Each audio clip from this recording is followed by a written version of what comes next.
We spend a lot of time asking for God to do certain things for us. Have we paused to consider there might be profound wisdom in trusting God's plan? No one could truly know the depth of Jesus' dialogue with God that night. The Father and the Son spoke to each other with a bond that had preceded time itself. Jesus knew that he was going to be taken, and he would be offered up as a sacrifice for the redemption of mankind. Here's a question. Do we treat prayer like ordering from a menu, as if God exists just to fulfill our orders?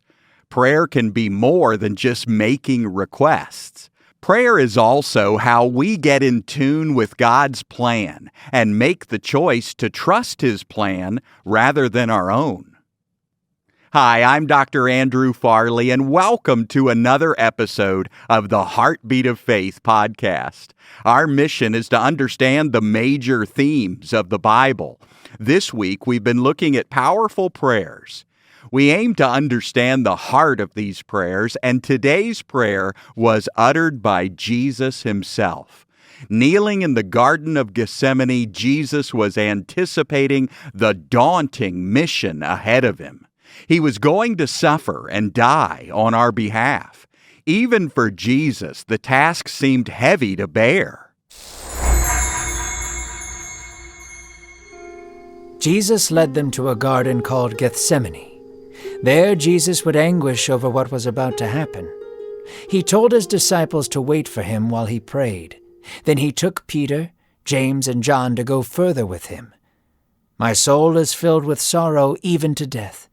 Remain here with me and keep watch." Jesus walked ahead a little further and fell to his knees before God. No one could truly know the depth of Jesus' dialogue with God that night. The Father and the Son spoke to each other with a bond that had preceded time itself. Jesus knew that he was going to be taken, and he would be offered up as a sacrifice for the redemption of mankind. Gazing into heaven, Jesus knelt before his God and asked, "Father, if you are willing, take this cup from me. Nevertheless, not my will, but yours be done." Many of our prayers are focused on self-preservation. Naturally, we want to make our lives easier.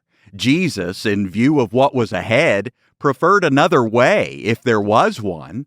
Essentially, he prayed for less suffering if the mission could still be accomplished. But ultimately, he placed the Father's will above his preference for easier circumstances. We spend a lot of time asking for God to do certain things for us. Have we paused to consider there might be profound wisdom in trusting God's plan? Let's consider God's call to Joshua. He took on the mantle of Moses, and there was great hardship ahead of him. The tribulation would take courage, and God was there to inspire him. God came to Joshua as he once did to Moses. In the silence, God spoke softly, saying, "Moses is dead. Now arise, Joshua. Go over the Jordan River into the land I have given you and my people." Joshua smiled, elated at the words he was hearing. Yet a subtle doubt nested in the back of his mind. He could not shake a feeling of insecurity. "Am I truly able to lead these people like Moses did?" he thought to himself. God, knowing Joshua's heart, continued to speak, saying, "No one shall be able to stand against you. Just as I was with Moses, so I will be with you. I will never leave you. Be strong and courageous, and you will lead the people into victory. Keep my commands close to your heart, and do not be afraid, for I am with you." 3 times God repeated these words to Joshua, encouraging him to be strong and courageous. Joshua closed his eyes and took a deep breath. He rolled his shoulders back and assumed a large posture. Then he arose to go lead his people. It takes humility and faith to release our expectations and trust that God's will be done. There are moments every day when we get to walk by the Spirit and trust God's ways instead of the ways we're used to responding. Peter experienced one of these moments when he went on a boat with Jesus and needed to trust him despite what he was feeling. After Jesus was finished, he turned back to Peter and Andrew. "Why don't we go out into the deep and put your nets out for a catch?" Jesus asked. Peter gave a condescending laugh. "Master, we have toiled all night and have nothing to show for it." He looked at Jesus. He was earnest and clearly wanted Peter to take the boat out. Peter shrugged.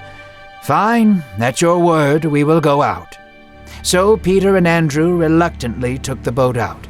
Peter gathered up the nets and tossed them to the side of the boat. Then Peter sat, knowing that nothing would catch. Just as Peter was getting comfortable, he could hear the sound of stretching rope. The net was tightening on the side of the boat. Peter leaped to his feet and looked overboard. His net was completely filled with fish, so much that the net seemed like it was about to break.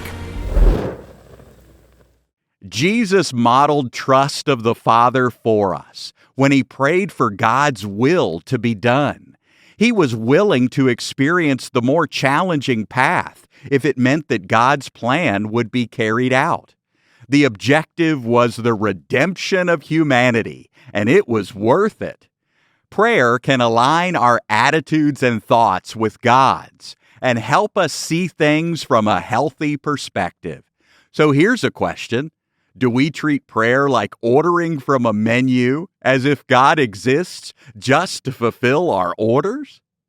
In the radiant light of the new covenant, prayer isn't merely a ritual or a religious obligation. It's our heart-to-heart communion with our loving Father. Remember, in Christ, we've been given new hearts that pulse with His desires. When we release our expectations in prayer, echoing Jesus' humility, "Not my will, but your will be done," it isn't about laying down our dreams in bitter sacrifice. No, it's about recognizing the profound wisdom of leaning into God's perfect plan. Trusting Him isn't a concession. It's the realization that the one who crafted the universe, who holds the stars in place, knows the path to our ultimate joy and fulfillment. With every beat of our new hearts, let's remember, He's infinitely wiser, loves us deeply, and is committed to doing immeasurably more than we could ever ask for or imagine. Embrace that truth, dear believer, and find rest and inspiration in His perfect love and plan. Thank you for listening to today's episode of the Heartbeat of Faith podcast. Follow the podcast so you can learn the Bible in this entertaining and inspiring way. And please, leave us a review. Download the pray.com app, and for more encouragement in God's grace, visit andrewfarley.org. That's andrewfarley.org.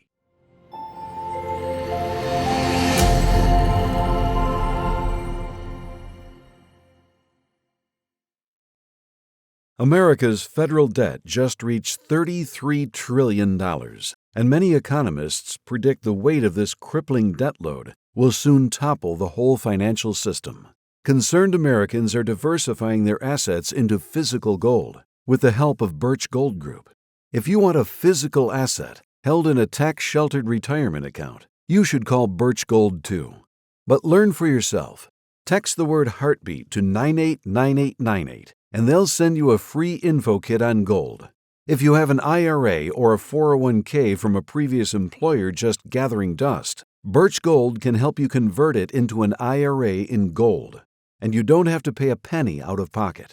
Text Heartbeat to the number 989898 to claim your free info kit on gold. There's no cost or obligation, so do it now. Text Heartbeat to 989898.